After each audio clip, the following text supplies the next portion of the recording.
അല്ല, ജി സുധാകരൻ സാഹു ഒരു പ്രസംഗത്തിൽ അദ്ദേഹം പറഞ്ഞപ്പോൾ സംഭവിച്ചു പോയതാണ്.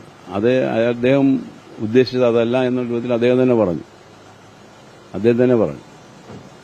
ഇതിനകത്ത് അങ്ങനെ ഒരു പ്രശ്നം എന്ന് പറയുന്നത് നമ്മൾ നടന്നിട്ടേ ഇല്ല, നടക്കാത്ത ഒരു കാര്യമാണ്. കാരണം ഇവിടെ പാർട്ടി ഓഫീസിൽ നമ്മൾ ബാലറ്റ് പേപ്പർ ശേഖരിക്കുക, എന്നിട്ട് അത് തിരുത്തുക, അങ്ങനെയുള്ള ഏർപ്പാടൊന്നും നമുക്ക് പറഞ്ഞിട്ട് പോലില്ല, നമ്മളൊരിക്കലും ചെയ്തിട്ടുള്ള കാര്യമല്ല. അപ്പം അങ്ങനെയുള്ളൊരു കാര്യമാണ്. പുള്ളി ഒരു സംഭാഷണ മധ്യേ അദ്ദേഹം പറഞ്ഞു പോയ കാര്യങ്ങളാണ്. അപ്പം അത് അദ്ദേഹം തന്നെ തിരുത്തി. അപ്പം അങ്ങനെ തിരുത്തിയ ഒരു പ്രശ്നമാണ്.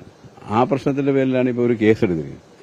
അതിൽ കേസെടുക്കുമ്പോഴത്തേക്ക് സാധാരണഗതിയിൽ ഒരു പ്രശ്നത്തിൽ കേസെടുക്കുമ്പോൾ, പ്രത്യേകിച്ച് ഇങ്ങനെയുള്ള ഒരു പ്രശ്നമായിട്ട് ബന്ധപ്പെട്ട് കേസെടുക്കുമ്പോൾ പ്രാഥമിക അന്വേഷണം നടത്തും.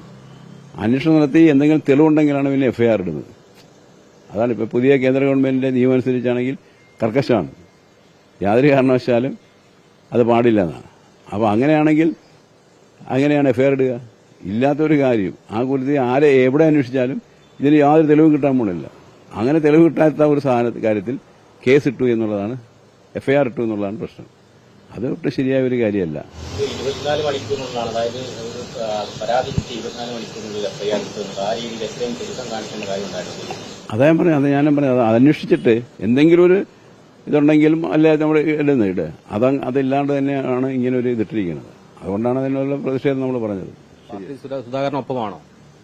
സുധാകരനൊപ്പം നമ്മുടെ പാർട്ടിയുടെ ഒപ്പമല്ലേ, പാർട്ടിയല്ലേ, പാർട്ടിയെ കുറിച്ചാണ് ഇങ്ങനെ വന്നത്. പാർട്ടി ഇങ്ങനെ ചെയ്തു എന്ന് പറഞ്ഞല്ലേ വാർത്ത വന്നിരിക്കുന്നത്. ചെയ്യാത്തൊരു കാര്യം പാർട്ടി ചെയ്തെന്ന് പറഞ്ഞ് വന്നിരിക്കുകയല്ലേ. അതിനെതിരായിട്ട് നമ്മൾ പാർട്ടിയോടൊപ്പമാണ്, അല്ല വേറെ ആരുടെ ഒപ്പമാണ്. സംസ്ഥാന സെക്രട്ടറി പറഞ്ഞത് ഇത് സുധാകരൻ ഇത്തരം പ്രസംഗങ്ങളൊക്കെ ശ്രദ്ധിക്കണമെന്നുള്ളതാണ്. അത് അദ്ദേഹം ചെയ്യേണ്ട കാര്യമാണ്. അദ്ദേഹം സംസാരിക്കുമ്പം ഇതൊക്കെ വളരെ ശ്രദ്ധിക്കേണ്ടതാണ്. ഇതല്ലേ, കാരണം പുള്ളിയെ ഒരാളുടെ നമ്മളിന്ന് പറഞ്ഞു കൊടുക്കേണ്ട കാര്യമില്ലല്ലോ. ഇങ്ങനെയുള്ള ഒരു കാര്യങ്ങളൊക്കെ സംബന്ധിച്ച് ഇങ്ങനെ പറയുമ്പം അതിന്റെ ഒരു ഭവിഷ്യത്ത് മറ്റു കാര്യങ്ങളെക്കുറിച്ചും തീർച്ചയായും തിരിച്ചറിഞ്ഞു വേണ്ട വർത്തമാനം പറയാൻ. കേസെടുത്ത സാഹചര്യത്തിൽ പാർട്ടി സുധാകരന് വേണ്ട നിയമസഹായങ്ങളൊക്കെ ചെയ്യൂ, അങ്ങനെ അതൊക്കെ രണ്ടാമത്തെ കാര്യം. അതൊന്നും നമ്മുടെ വലിയ പ്രശ്നമല്ലല്ലോ. ഞാൻ ഇപ്പം പ്രശ്നം വെച്ചാൽ കേസ് എടുത്തു എന്നുള്ളതാണ് പ്രശ്നം, അല്ലെ കേൾക്കുന്നത്. എനിക്കറിയാൻ പാടില്ല, എടുത്തെന്ന് നിങ്ങളൊക്കെ പറയുന്നതാണ്. കേസ് എടുത്തിരിക്കുന്നു എന്നാണ് പറയുന്നത്. അത് കേസ് എടുത്തിട്ടുണ്ടെങ്കിൽ അങ്ങനെ ചെയ്ത് ശരിയല്ല, അത്രേ ഉള്ളൂ.